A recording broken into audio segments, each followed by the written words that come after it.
মা নেই, বাবা নেই, ভাই নেই, আপনারা আমরা এখন তার সব থেকে আপনজন।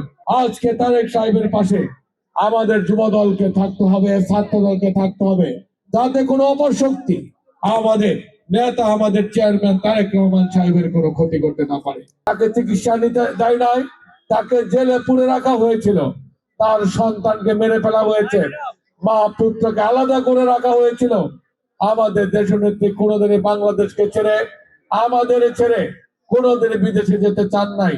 তিনি আমৃত্যু পর্যন্ত বাংলাদেশের মানুষের গণতান্ত্রিক অধিকার, ভোটের অধিকার এবং ন্যায্য অধিকার, ন্যায্যতা ফিরিয়ে দেওয়ার জন্য আপনাদের সাথে নিয়ে মানে শত বাধা বিপত্তির মুখেও তিনি তার লড়াকু জীবন সমাপ্ত করেছেন।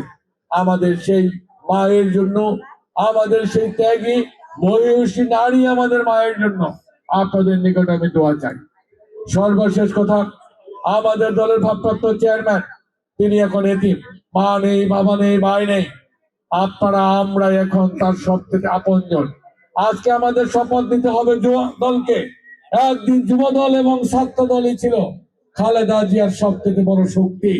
সেই সেই চেতনা থেকে বলছি, আজকে তারেক সাহেবের পাশে আমাদের যুব দলকে থাকতে হবে, ছাত্র দলকে থাকতে হবে, যাতে কোনো অপশক্তি আমাদের নেতা, আমাদের চেয়ারম্যান তারেক রহমান সাহেবের কোনো ক্ষতি করতে না পারে।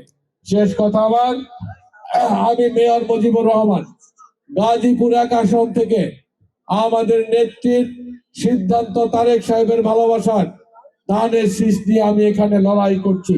আগামী জাতীয় সংসদ নির্বাচনে আমি এখানে এমপি পদে কোনাবাড়ি, কাশিমপুর, মাসন, কালিয়াকৈর উপজেলা পৌরতে 7,21,000 ভোটারের মধ্যে আমি নির্বাচন করতে চাচ্ছি। আমি আপনাদের কাছে দোয়া চাই।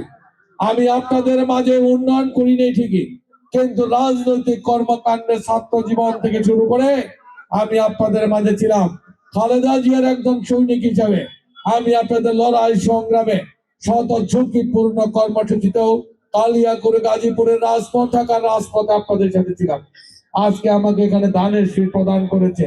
আপনারা কি এই ধানের শীষের সাথে সবাই থাকবেন না বন্ধুরা? কে মা বোনেরা থাকবেন না?